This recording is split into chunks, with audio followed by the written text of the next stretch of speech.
kau nih sekarang pemenung nih, karena kau kan benci sama Tuhan-Tuhan kami. Beberapa minggu lagi akan ada penyembahan Hubal, itu berhala yang paling besar. Kau ikutlah supaya kau tidak seperti ini lagi. Karena banyak yang memaksa, Pak, akhirnya tidak tahan juga Rasulullah, mau ikut karena banyak yang memaksa. Oke lah, aku ikut, kata Rasulullah. Nah, pergilah. Begitu mereka masuk ke tempat penyembahan, hilang Rasulullah langsung. Wah, sibuklah mencari-cari, mereka keluar. Akhirnya jumpa Rasulullah ketakutan di sebuah rumah. Ngapa kau di sini Muhammad, kata paman-pamannya. Aku takut. Begitu aku masuk, ada sosok putih tinggi besar mengatakan, mundur Muhammad, jangan kau masuk. Malaikat Jibril, Pak, menampakkan dirinya.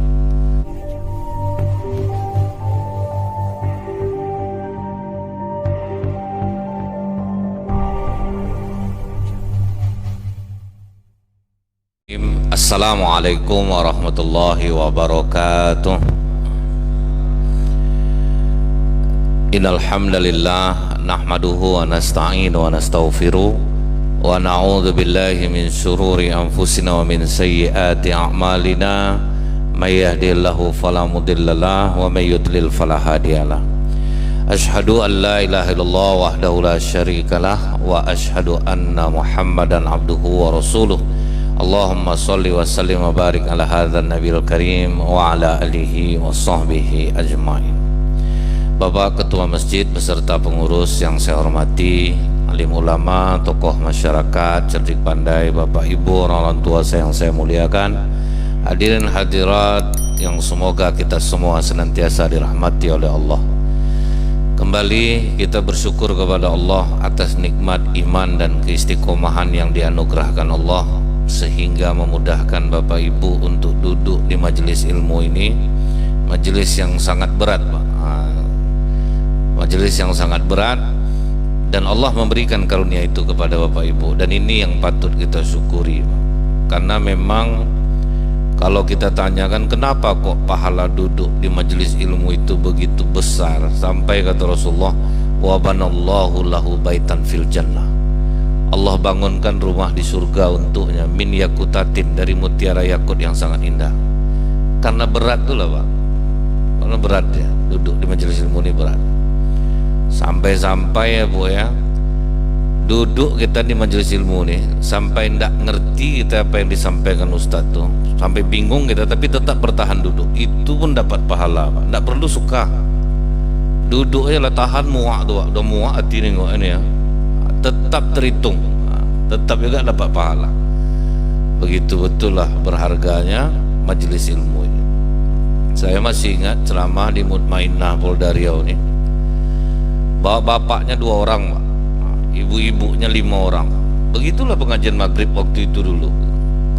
Dan 6 bulan baru saya tahu 2 orang bapak-bapak yang dengar ini pekak telinga dua-duanya. Bayangan bapak lah. Tapi Pak duduk, duduk dia dapat kemuliaan majelis ilmu. Taunya saya, Bu, pas saya sedang ceramah, dia cerita berdua, aku Senin mau operasi, kata bapak yang satu nih. Wah, kuat, Pak. Datang bapak yang satu lagi, hah? Berarti kan pekak dua-dua itu, Bu. Dia mau operasi telinga aja, cerita dia. Pas saya sedang ceramah, Bu Kurtus, Masya Allah, bapak nih ingin mendapatkan kemuliaan majelis ilmu. Bersolawat kita kepada Rasulullah Sallallahu Alaihi Wasallam dengan ucapan Allahumma sholli ala Muhammad wa ala alihi wasallim. Semoga Allah ringankan lisan kita ini untuk mau bersolawat kepada Rasulullah. Karena kadang begitu diajak solawat, kita ini bisa solawat, Pak. Begitu duduk sendiri, HP yang jadinya kita pegang, lupa kita solawat, lupa kita zikir. Jadi mudah-mudahan Allah berikan juga karunia meringankan kita untuk berzikir, bersolawat kepada Rasulullah Sallallahu Alaihi Wasallam. Bapak Ibu yang saya muliakan, kajian kita ini judulnya itu, Pak, Bilik-bilik Cinta Rasulullah Sallallahu Alaihi Wasallam. Kitab ini karya Dr. Nizar Abbasah, seorang pakar sirah nabawi yang sekarang mengajar di salah satu universitas di Syam, Syria. Jadi ini dari pakarnya, jadi bukan dari saya, dari pakarnya. Cuman saya mengambilnya agak di bab bab 1 tapi agak di tengahnya. Karena kalau di bab 1 itu kita semua sudah sering mendengarnya. Di saat pengasuhan Rasulullah ini berpindah kepada pamannya Abu Thalib, waktu itu pertimbangan dari datuk Nabi itu, Bu, wahai Abu Thalib, di antara kalian ini yang adik-beradik sama ayah Muhammad ini hanya kau. Jadi antara bersaudara itu, Pak, yang adik-beradik kandung sama bapak Nabi itu cuma Abu Thalib. Yang lainnya kan banyak tuh, macam Hamzah, itu beda-beda, Pak, ibunya. Jadi kaulah yang mengasuh Muhammad ini, Abu Thalib. Abu Thalib paman Rasulullah dengan lapang hati menerima Rasulullah. Dibawalah ke rumahnya. Sampai di rumah, istri Abu Thalib pun senang. Jadi Rasulullah itu, Bu, sayang aja orang nengok dia itu, Pak. Kayak tadi kan ada macam itu, Bu, ya. Ada di kedai kopi pasar bawah nih, Bu, sampai turun-temurun dipesankan sama bapaknya, Pak. Nih kalau dia nih minta apa aja kasih ya. Orang kita, Pak, tapi orang Cina yang melihara. Jadi dia duduk manisnya kedai kopi itu duit banyak, Pak. Apa diminta dia kasih. Itulah kalau orang sudah jatuh sayang. Ada orang udah baik kita benci juga dia sama kita, Pak. Itulah. Jadi kita kalau di kantor, di perusahaan nengok orang dia lebih disayang, kita harus ngerti, Pak, memang ada Allah menanamkan rasa sayang itu kepada orang per orang yang berbeda-beda. Jadi jangan sampai heran kenapa dia lebih disayang daripada saya. Saya padahal begitu juga kerja kita. Itulah, Bu, masalah jatuh rasa sayang. Macam ibu lah, kadang perempuan nih, Pak, udah sejahat itu suaminya, Bu, udah kena tampar, kena tinju, kena maki. Ngapa ibu nak mau pisah? Ndak tercium, Bu, ketiak sehari lain rasa Ustaz. Itu, Pak, ketiak aja bisa payah melupakannya. Kenapa ibu ketawa? Karena ini nyata. Karena nyata, Pak. Udah berkali-kali cerita ke kawan lah, kawan kan aku besok ke pengadilan nggak tahan aku lagi sama abang nih, bercerai aja lah aku lagi. Itu minggu pagi ngomong, minggu sore udah berpeluk balik di atas Honda, Pak. Di WA sama kawan, Kak, nggak jadi besok ke pengadilan, Kak. Udah minta maaf lah abang nih ya, nggak bisa lah kakak nak memaafkan dia. Ini yang ke 123 kali kakak cerita nih, Kak. Udah berulang-ulang, Pak.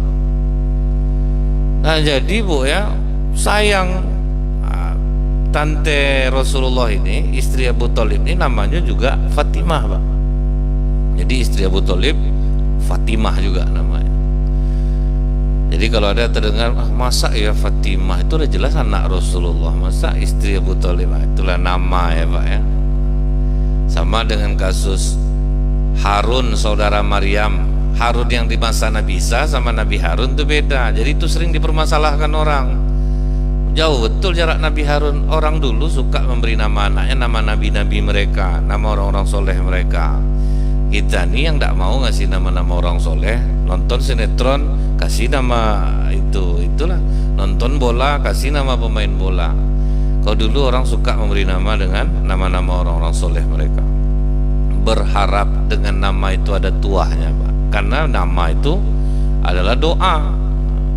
Salah satu bentuk kedurhakaan orang tua kepada anak di saat dia salah memberi nama anaknya.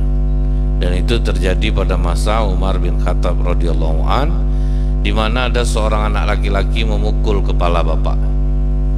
Ditangkap oleh bapaknya, dibawa ke hadapan Khalifah Umar bin Khattab. Anak itu protes dia, Pak. Kata anak ini, wahai Khalifah, apakah kalau kami ini jahat sebagai anak? Apakah murni karena kesalahan kami, atau ada tidak kesalahan bapak kami? Kata Khalifah Umar, siapa nama kamu? Ju'al, Khalifah. Ju'al itu artinya kumbang kelapa yang busuk baunya. Itu nama anak ini, Pak. Maka kata Khalifah Umar, engkau, Pak, lebih dahulu durhaka kepada anakmu sebelum anakmu mendurhakaimu. Jadi bapak ibu introspeksi diri, yang apalah anak aku nih jahat, ajaklah ingat, salah enggak kita ngasih dia nama dulu.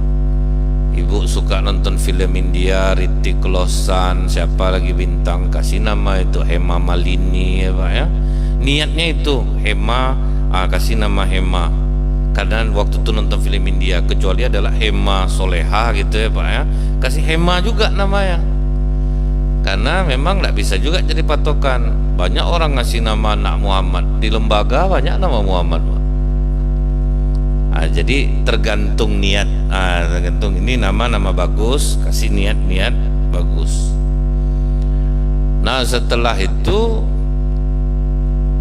apa kata Fatimah istri Abu Thalib ini, Muhammad, tinggallah kau di rumah ini bersama kami sayang kepadamu Muhammad. Dan Rasulullah pun terjatuh pula sayangnya kepada paman dan bibinya ini Pak, sehingga dia memanggil dengan sebutan ibu, dan itu membesarkan hati Fatimah ketika Rasulullah memanggilnya ibu.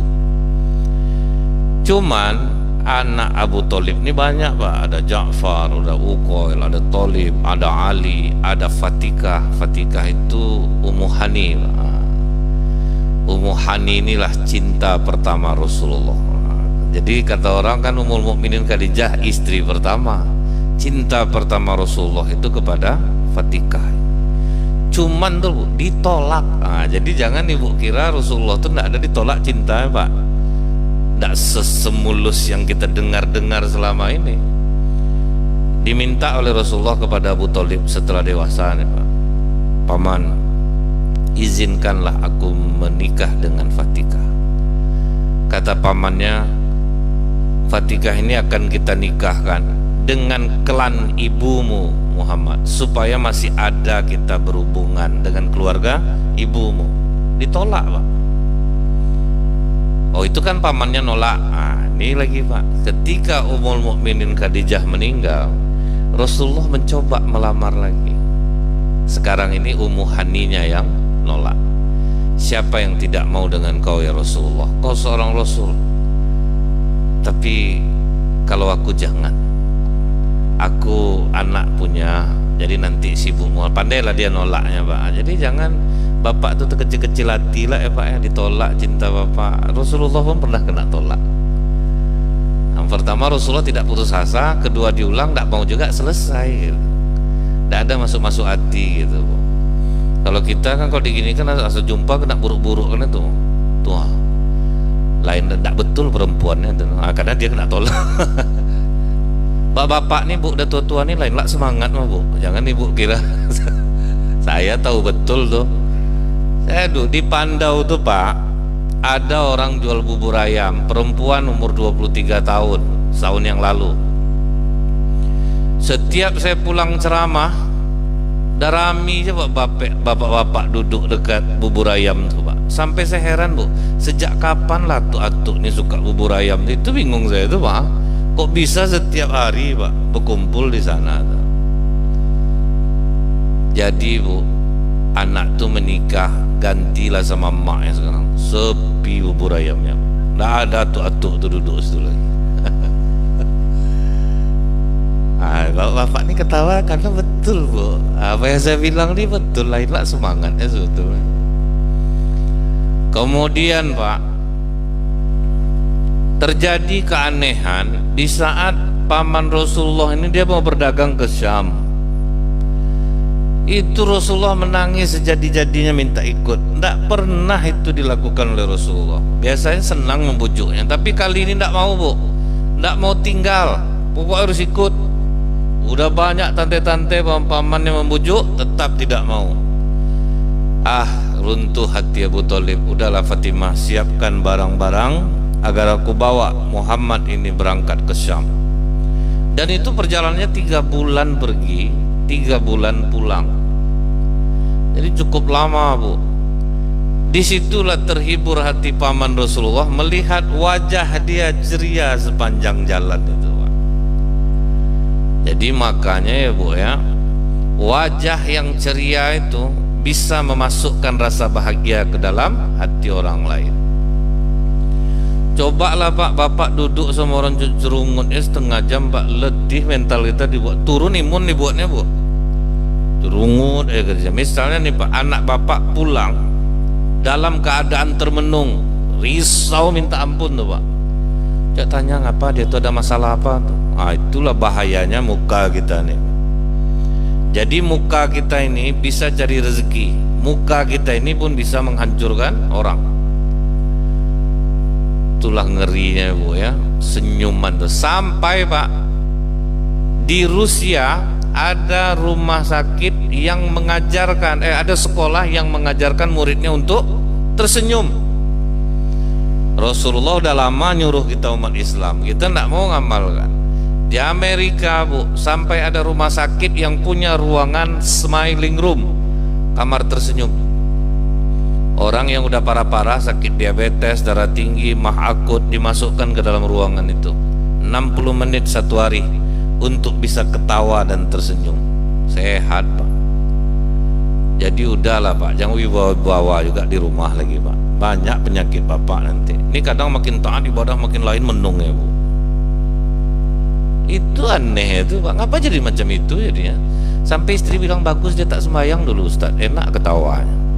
Semenjak tak ibadah ini tambah kuat temenungnya. Ini siapa yang dicontohnya nih Bu? Rasulullah tuh Pak, aduh, itulah makanya Bu ya, sampai ditanya kepada Ummul Mukminin Aisyah, Rasulullah tuh di rumah itu banyak tersenyum dan banyak tertawa, ramah. Kalau kita kan terbalik Pak, sama istri orang ramah, nggak tanggung ramah lagi Kak, Ibu. Sama istri sendiri nggak pernah keluar senyum itu Pak. Sama anak-anak wibawa minta ampun. Tapi kalau anak orang Bu, sini sayang, sini sama om. Maka anak kecil tuh ngapa lari-lari kita panggil Pak? Dia tahu kita nggak tulus, walaupun kita buat-buat Pak ya. Tapi kalau anak kecil yang tulus, tahu kita tulus Bu, dia dekat sama kita Pak, tanpa kita panggil, karena dia punya rasa dikasih Allah, ini orang baik. Jadi Bapak jangan terkecil hati manggil anak-anak lari dia Pak. Dia tahu Bapak tidak tulus, dia tahu Bapak sama anak Bapak tidak macam itu. Kan kadang-kadang anak pimpinan Pak segan kan, sini sayang sama om, lari anak tuh. Ngapa takut sama om nak? Karena dia tahu kita tuh di rumah sangar sama anak. Nah, jadi itulah banyak orang menjual topeng di luar. Nah, banyak orang menjual topeng. Cuman kalau Bapak yang memang dari dulu pendiam, ini tolong jangan diamalkan. Berarti itu memang sudah kebiasaan Bapak. Jangan gara-gara pengajian saya ini tiba-tiba Bapak senyum pulang, pingsan istri Bapak nanti Pak. Berpuluh tahun berumah tangga tidak pernah senyum, tahu-tahu pulang subuhnya, Assalamualaikum Mak. Ya Allah Bang, apa Bang nih Bang? Ninggalkan perangai ya Bang. Nah, tentu itu jadinya Bu, tidak pernah senyum, tahu-tahu pulang senyum. Nah, kalau memang dasar Bapak pendiam, Ibu pasti sudah maklum. Cuman kalau memang dasar Bapak periang, gara-gara pengajian Bapak berubah, itu yang tidak boleh. Awalnya periang, masuk pengajian jadi serius, sudah itu tidak pernah tersenyum lagi, karena Rasulullah banyak menangis. Ini kan udah salah ngerti kan ya Pak, udah salah ngerti kan itu. Ibu tahu enggak, ada sahabat Rasulullah candaannya paling dibenci oleh para sahabat, tetapi Rasulullah sangat sayang sama dia Pak. Jadi ini membuktikan Rasulullah itu senang loh bercanda Pak. Nama sahabat itu Nuaiman. Benci sahabat, nengok dia gurauannya ngeri daripada kita lagi Pak, tapi Rasulullah sayang sama dia. Coba lah Bu, ada orang terkencing di masjid Pak, datang sahabat, Nuaiman larang gua, orang kencing. Malah ditarik tangan orang itu dibawa ke tengah masjid. Kok kalau mau kencing di sini, di tengah masjid suruh kencing Pak. Akhirnya kena marah lah yang kencing ini sama sahabat. Orang buta Pak, dikerjain sama Nuaiman nih. Jadi datang sahabat, kau kemari kau, siapa yang nyuruh aku sini tadi? Nuaiman. Aku tengoklah jumpa Nuaiman tuh ketokok kepalanya, kata orang buta tuh. Tega dia mengerjakan aku. Kan parah nak gurauannya tuh Bu. Orang buta kencing di sudut, diajaknya ke tengah masjid tempat orang sembahyang Pak. Kalau kita udah dibakar orang nih, tahu dia Bu, jumpa dia orang buta itu di masjid besoknya, pas Utsman bin Affan sedang sholat sunat. Pak, Bapak mau cari Nuaiman kan? Padahal dia tuh Pak, iya, bawa kayu tuh, dibawa ke belakang Utsman. Di depan kau nih Nuaiman, pukul lah, kena pukul Utsman bin Affan Pak. Itu gurauan dia tuh. Tapi Bu ya, ketika sahabat Nuaiman nih parah nih Rasulullah, hukum aja lah dia nih. Apa kata Rasulullah? Nuaiman tuh mencintai Allah dan Rasulnya. Itu aja kata Rasulullah. Artinya apa, Bu? Tidak seserius yang kita bayangkan betul sosok Rasulullah itu. Dia ada bercandanya. Cara Rasulullah menilai itu beda, Pak. Candaan orang beda dia menilainya. Jadi makanya wajah yang ceria itu bisa sampai ke orang. Ada di gerbong kereta api, Pak, datang satu orang, dia pura-pura nengok HP sambil tertawa. Itu satu gerbong ketawa semua dibuatnya. Begitulah kita menularkan kebahagiaan. Itu juga menularkan sedih, Bu. Kalau kita sedang termenung, otomatis orang tidak akan ketawa dekat kita, Pak. Ada apa, Bang? Itu langsung sedih juga, dia ngalir juga ke dia. Jadi melihat wajah Rasulullah tersenyum sepanjang perjalanan, naik imun pamannya, Pak. Naik kekuatannya, Bu. Senang dia nengok wajah keponakannya ini ceria, melewati negara-negara luar tibanya kan, Bu, sampai ke Syam itu. Begitu sampai di Syam, dititipkanlah Muhammad ini kepada dua orang anak buahnya. Kalian jaga keponakanku ini, aku akan jualan. Tanpa disadari ada seorang rahib namanya Buhairah yang dari tadi memperhatikan, Pak. Apa yang dilihatnya, Bu? Waktu Rasulullah jalan mengarah masuk ke Syam itu, semua batu dan pohon menekuk seperti bersujud.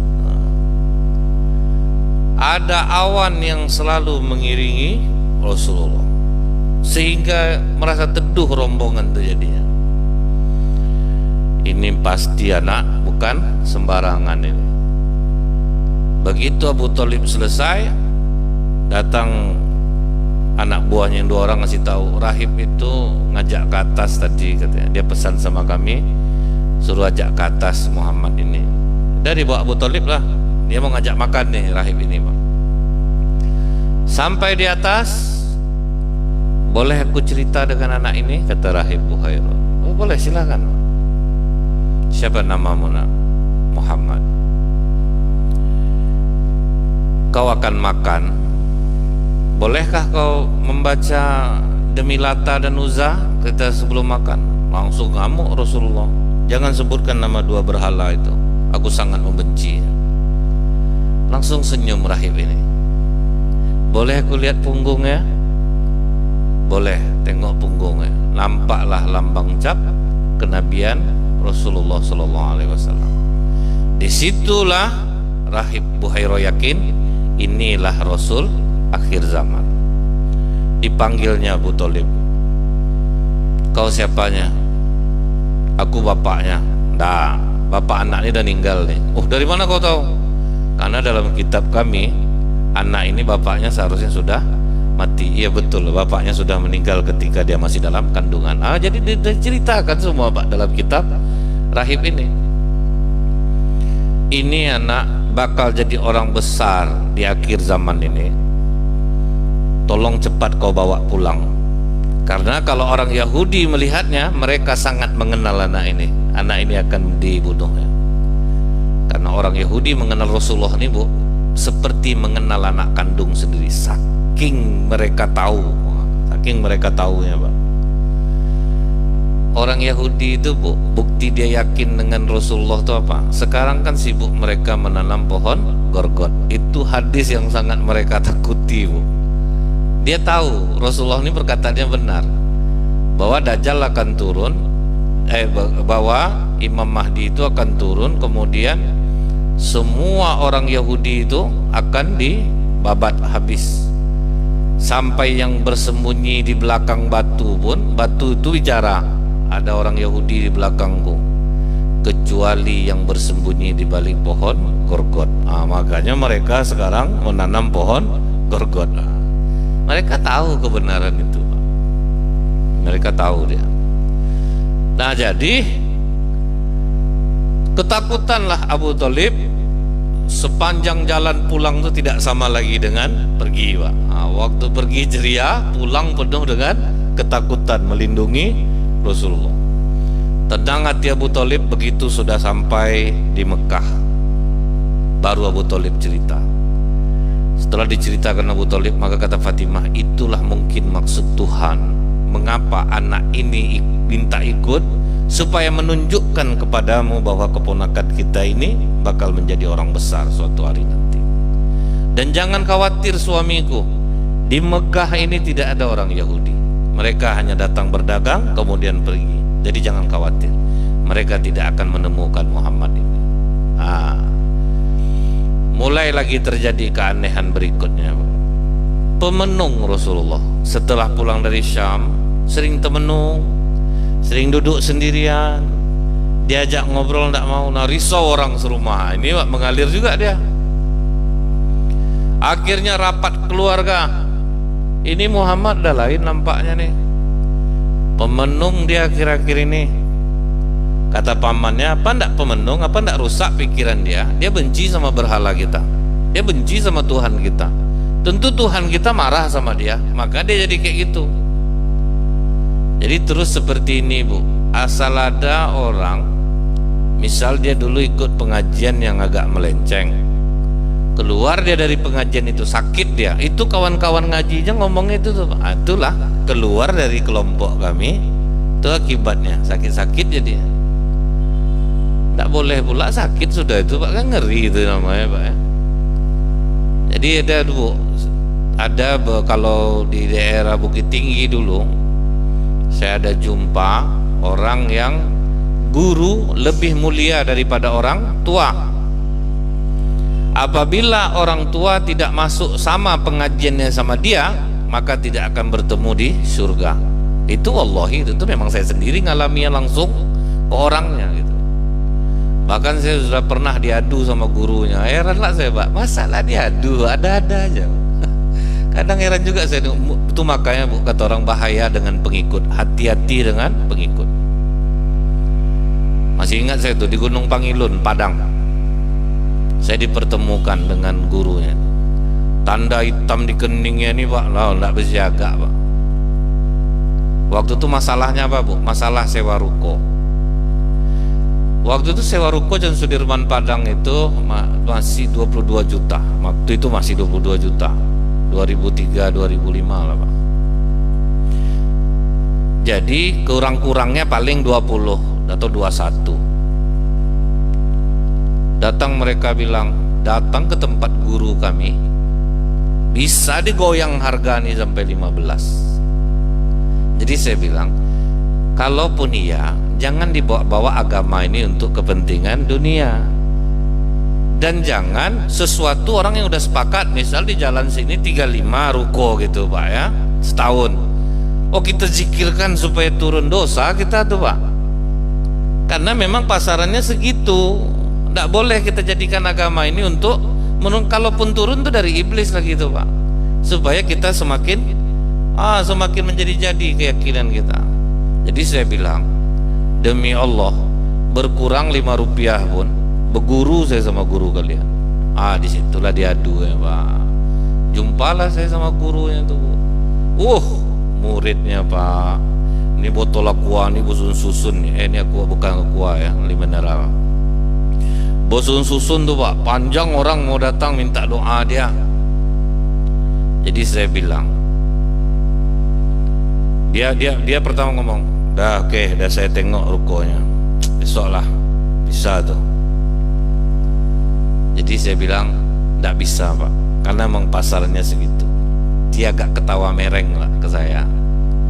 Malamnya saya yang ritual berdoa kepada Allah, sholat Pak, selama-lama sholat tuh. Ya Allah, kalau memang aku harus malu karena hikmahmu, tabahkan hatimu. Pasti dibully Pak ya, pasti dibully.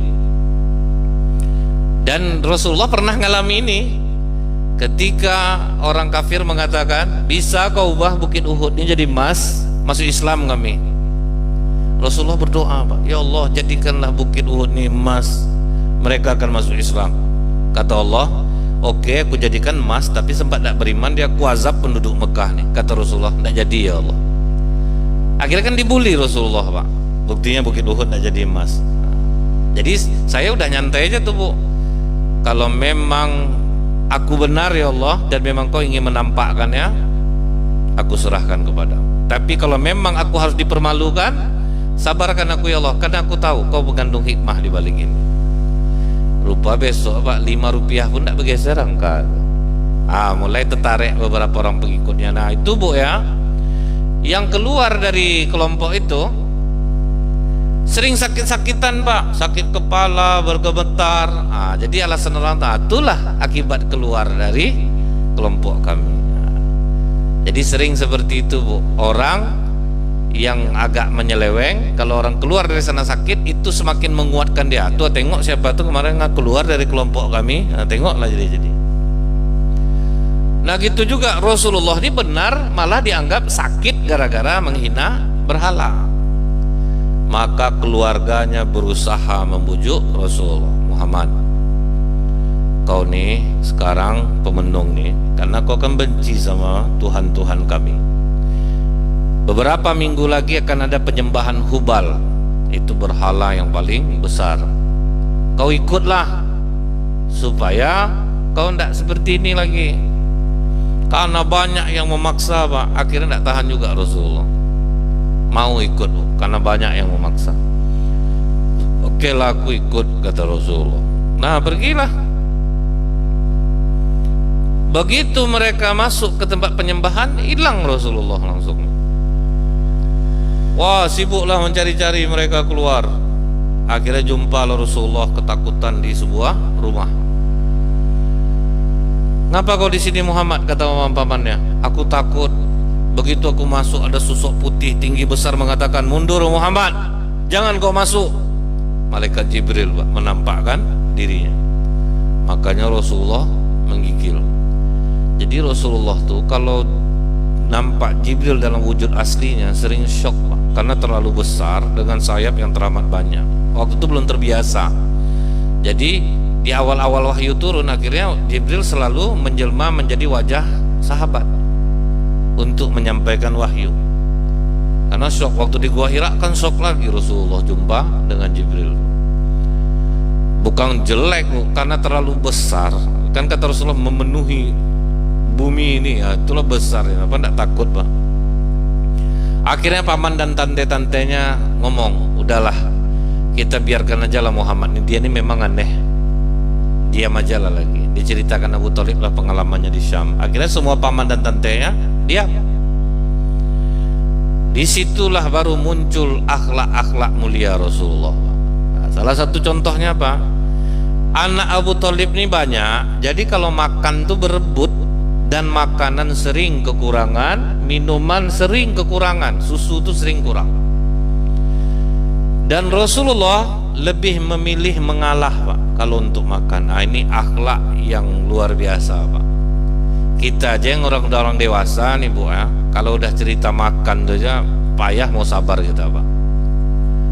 Saya sering menengok Bu, masjid-masjid yang pakai buka bersama, kan ada orang ngantar-ngantar nasi kotak langsung sembunyi ke dalam ini. Bukan masjid ini ya, macam dalam ini juga dia bentuknya. Yang kue-kue enak tuh dari dalam semua Pak. Nanti yang buka bersama dapatlah semangka. Sampai ibu-ibu tuh protes ya, kami sering nampak nasi kotak bermerek asal Senin Kamis nih ya, kok kami tidak pernah dapat. Apa tidak udah selesai sama bapak semua Bu? Ada yang masuk jok Honda langsung. Jahat kita nih rupa soal makan tuh Pak. Harga tidak seberapa, tapi bisa menjatuhkan harga diri.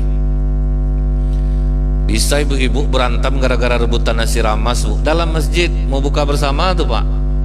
Bu, ibu kan tidak puasa, biar aja lah, ngapalah tuh, ngapa ibu bawa 3 anak saya di rumah ya juga, mau berkelahi Pak. Tidaklah jauh masjidnya dari sini lah, tidaklah jauh loh Pak. Heran saya, kenapa kok jahat? Kalian sembahyang tiap hari berjamaah ya, kelakuan kalian macam itu. Disembunyikan nasi kotak tuh, nasi ramas tuh datang sore udah sembunyi langsung. Jahat Bu. Jadi janganlah kadang soal makan nih Pak, orang-orang sholat pun bentuknya sholat kadang-kadang. Kalau zikir tuh pejam-pejam mata Pak, bukan main lagi. Tapi untuk makanan tidak bisa sabar. Nah Rasulullah tuh ngajarin apa Bu? Tidak mau berebut makanan. Makanlah kalian dulu. Nah itu memang tidak diucapkan Rasulullah. Kalau ada sisa aku makan, kalau tidak aku diam. Itulah pengakuan Ummu Aiman yang ikut mengasuh Rasulullah Pak. Jadi Rasulullah itu sering ngalah soal makan.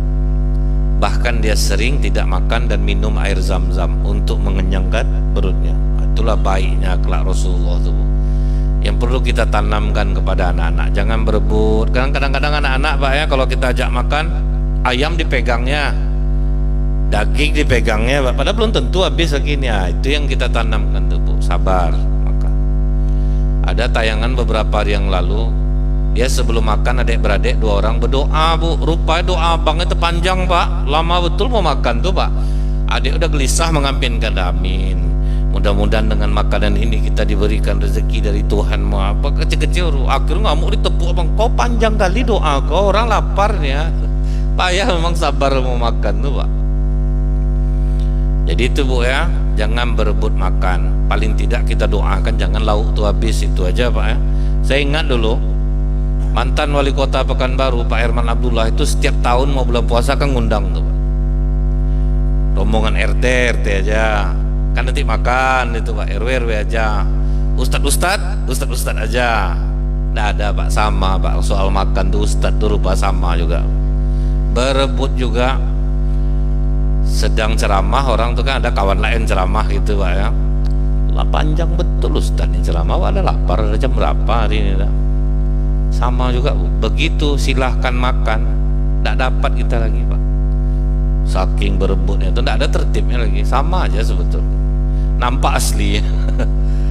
Ibu-ibu pas pergi beralek Bu ya, lewat dia di meja hidangan tuh Pak, dicobanya rendang satu, rupanya enak Bu, diambilnya gelas aqua tuh, dibolongkan, buang airnya, masuk Pak 2 potong 3 potong berderet tuh, maka sering rendang tuh habis Pak kalau acara beralek. Saya tengok Pak, kejam mak rempong nih rupanya Pak, bawa tas tuh itu gunanya rupanya, mana yang enak masuk dalam tas. Jadi memang iya Bu ya, misal bantu tetangga masak 5 orang, dia masak rendang tuh, pantang nampak muka anaknya Pak, sini kasih papa kalian, 5 kali 5 orang tuh duduk tuh, apa ndak habis daging rendang orang dibuatnya Pak. Makanya orang banyak Bu ya, biarlah pesta di hotel, di rumah makan jelas habisnya. Masak di rumah pengeluarannya 2 kali lipat hotel Pak, barang banyak hilang di rumah, biarlah mau sombong lah dibilang orang, daripada kotor hati jadinya Bu ya. Nah itulah kita soal makan ini susah sabar. Ini Rasulullah ngajarin kan kita, ini akhlak yang baik nih Pak, belum terlambat kita ngamalkan lagi. Walaupun saya pernah gagal nih ngamalkan ini. Gagal itu bukan saya berebut Bu, tidak dapat, itu yang membuat saya gagal. Habis ceramah di area duta Pak, Ustadz makan Ustadz, duluan, itu mana karyawannya duluan makan, pas giliran saya bawang bombay tinggal lagi Pak. Itu betul Bu, bawang bombay yang besar-besar tuh temenung saya di jalan Pak, awak mau nyambung ceramah balik habis itu Pak, tidak dapat Bu. Tetapi disitulah kita salutnya, inilah akhlak Rasulullah.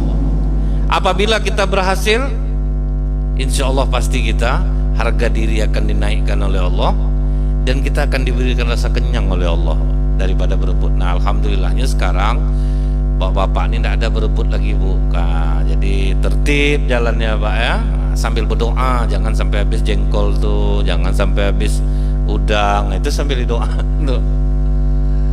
Nah setelah itu Bu, apalagi ngamuklah Abu Thalib Pak. Apa kata Abu Thalib? Dikumpulkannya anak-anaknya, kalian sering tahu ndak Muhammad ndak makan? Ndak ayah. Sering kalian tahu ndak Muhammad tuh ndak dapat minum susu? Ndak ayah. Kalian nih makan berebut sampai kalian ndak mikir meninggalkan orang. Mulai hari ini, kalau Muhammad belum makan, jangan kalian ada yang makan. Kalau Muhammad belum minum, jangan ada kalian yang minum. Disitulah terjadi keajaiban Rasulullah. Makanan yang sedikit kalau sudah disuap oleh Rasulullah berubah menjadi banyak. Maksudnya dia bentuknya segitu aja Pak, tapi berlebih-lebih. Makin disuap ada juga, makin disuap ada juga, jadi kenyang dan berlebih. Susu yang sedikit kalau sudah diminum oleh Rasulullah berubah banyak Bu, udah puas minum Pak, susu itu tetap ada. Nah disitulah kagum keluarga ini dengan Rasulullah. Di usia Rasulullah yang ke-12 tahun, apa kata Rasulullah kepada Abu Thalib? Paman, carikanlah aku orang yang punya kambing untuk aku gembala. Nah lihat Rasulullah tuh Bu, kemandiriannya itu di umur 12 tahun tidak mau lagi jadi beban keluarga. Kita 12 tahun duduk di warnet payah nyuruh pulang tuh Pak, jahat minta ampun tuh Bu, tidak bisa diminta tolong tuh anak Pak, umur 12 tahun sekarang. Makanya Bu, kalau anak ibu mau jualan, cucu ibu, bapak mau jualan di umur-umur 10-12, izinkan aja Pak. Penting sekolah jangan terganggu ya, dia kadang jalan sekolah. Gunanya tuh ada ternyata Pak. Ini saya praktek sendiri Bu. Anak saya waktu usianya SMP, dia jual bakpao yang isi coklat itu Pak, dibawa ke sekolahnya. Tahu dia betapa susah nyari uang tuh. Coba lah 200 rupiah untungnya satu pao, 10 baru 2000. Di situ dia menghargai orang tua jadinya Pak. Payah orang tua aku nyari duit. Itu gunanya sebetulnya Pak. Walaupun kita sebetulnya mampu, saya izin aja Pak, jualan lah. Jadi tahu dia menghargai uang. Itu terbawa sampai besar Bu. Mau minta tuh mikir dia. Jadi itu makanya Rasulullah mencontohkan umur 12 tahun itu dia sudah ingin bekerja. Kata pamannya, kenapa kau ingin kerja Muhammad? Di rumah ini kan kita udah senang sekarang. Kurang makan kau, banyak makanan jadinya. Kurang susu, minum kau, banyak minum jadinya. Itu apa kau kerja? Tidak paman, aku harus membantu paman. Karena kerasnya hatinya ingin bekerja, dicarilah oleh Abu Thalib orang yang punya kambing tapi mulutnya baik. Nah, jadi itulah Pak ya, ini kita contoh. Sepayah apapun hidup kita, carilah kerja orang yang bermulut baik. Walaupun gaji kurang, masih aman kita Pak. Tapi kalau orang mulut jahat, banyak pun duit bisa habis untuk bayar penyakit kita aja tuh Pak. Mulutnya jahat. Hati-hati Bu, jangan tertipu dengan tampang orang. Saya Pak ya, ada seorang karyawan Bu, bosnya sholat 5 waktu berjamaah sampai hari ini. Penampilan luar biasa soleh Pak, tapi biru-biru badan anak buahnya kalau kerja sama dia, betul-betul dipres. Tambahlah kena mulut lagi Bu. Misalnya disuruhnya ngopnam barang, mudah-mudahan nonton lah orangnya nih, biar tahu dia Pak. Dia orang Pekanbaru nih juga. Mudah-mudahan nonton bosnya nih nanti. Misalnya disuruh ngopnam barang, hitung barang, itu begadang orang hitungnya itu Pak, stok barang itu. Nanti datang dia, kalau begini kalian ngitung lama jadinya. Sini saya ajarkan, gini cara ngitung tuh, diajarkannya lah Pak. Tentu anak buah dibuatlah dengan cara dia. Bulan depan dia datang lagi Bu, siapa nyuruh kalian ngitung macam ini? Kan bapak ngajarin kami Pak. Udah tahu saya salah, kenapa kalian kerjakan? Kan iya, panik orang dibuatnya. Mudah-mudahan nonton lah dia. Dia pun tidak jauh juga dari sini nih Bu, tidak jauh juga dari sini Pak. Memang jahat. Akhirnya sekarang saya yang menyuruh manajernya itu berhenti. Karena udah 3 tahun saya suruh dia sabar, sampai akhirnya udah klimak, daripada nanti rusak iman dia. Masalahnya nih manajernya orang taat ibadah Pak, orang baik, tidak pernah bermasalah. Uang 5 rupiah pun tidak pernah bermasalah di perusahaan itu. Makanya saya suruh dia keluar dari sana, daripada nanti hancur iman nanti dia. Jadi usahakan bekerja dengan orang yang bermulut baik. Jangan sampai ngasih duit banyak mulut jahat. Waduh, kalau kena mulut tuh tak mau hilang. Ibarat kertas udah dikerimukkan, taruhlah kita maafkan, dikembangkan balik, tetap kerimuknya nampak. Nah, itulah kalau kena mulut nih Pak. Jadi Abu Thalib selektif Pak. Yang dicarinya adalah orang-orang yang punya kambing tapi yang mulutnya baik, biar susah. Jadi pesankan ke anak menantu Bu, kalau kalian cari kerja, cari pimpinan yang bermulut baik. Tanya-tanya sama orang dulu. Kalau enggak nanti nak termakan gaji itu Pak. Habis untuk biaya penyakit, beli obat penenangnya nanti Pak. Awak emosi, terpaksa belilah untuk menaikkan hormon serotonin dan endorfin. Dibelilah vitamin 5 HTP namanya. Itu vitamin 5 HTP itu Bu, untuk menimbulkan efek rileks. itu tidak apa-apa dibeli Pak. Misalnya ada kita yang punya perasaan gelisah, saya bukan promo nih Pak ya, di mana aja bisa Bapak beli. Tidur agak susah, perasaan bimbang, sering merasa gelisah, nah itu untuk menaikkan hormon serotonin dan endorfin itu makanya dibutuhkanlah 5 HTP itu. Jadi habis beli itu aja lagi, bukan murah tuh Bu. Lain kena mulut tuh. Nah akhirnya dapatlah Abu Thalib orang punya kambing yang bermulut baik. Nah dengan itulah Rasulullah akhirnya bekerja menjadi pengembala kambing. Setelah itu Pak, waktu Rasulullah mengembala kambing inilah dapat pengaruh buruk dari kawan-kawannya. Ini yang dipesankan Rasulullah, hati-hati dalam memilih teman, karena agamamu mengikuti agama kawanmu. Kita baik, maksud kita bergaul sama orang jahat supaya dia nanti jadi baik. Tidak akan ada yang baik akhirnya jadi jahat, kecuali kita didatangi orang jahat. Itu beda Pak. Dia kadang-kadang kan saya bergaul sama dia Ustaz supaya dia ikut baik. Oh tidak ada terbenam, kecuali dia yang datang ke rumah. Di Pekanbaru nih ya, daerah yang paling ditakuti namanya Dusun Pengambang. Itu tahun dulu tuh Pak, 80 rumbai ke atas Limbungan mentok. Orang pesta takut datang tuh Pak, karena main racun nih kuat waktu itu. Dan di situ ada salah satu dukun besar yang akhirnya dia mendatangi saya. Nah, ini beda nih Pak, saya tidak berkawan sama dia. Dia mendatangi saya Bu, dan dia ingin bertobat. Nah, itu beda Pak. Orang jahat mendatangi kita, terus dia ngomong, dia pernah apa istilah orang Minang, menggasyang tengkurakan orang. Kemudian dia banyak susuk di badan dia itu, sementara yang masangnya udah mati. Dia yang ingin baik Bu. Nah itu beda Pak. Tempat saya berkawan sama dia, masuklah saya. Tapi dia yang datang, dia yang ingin duduk, dia yang ingin belajar. Saya awalnya takut nengok dia tuh Bu. Ini kalau sihir, setaat apapun kita bisa jebol loh Pak. Kalau sihir, ngeri loh. Banyak orang taat yang udah kena sihir itu. Makanya saya ingat satu doa Rasulullah, itu pamungkas untuk segala kita Pak, untuk ruqyah.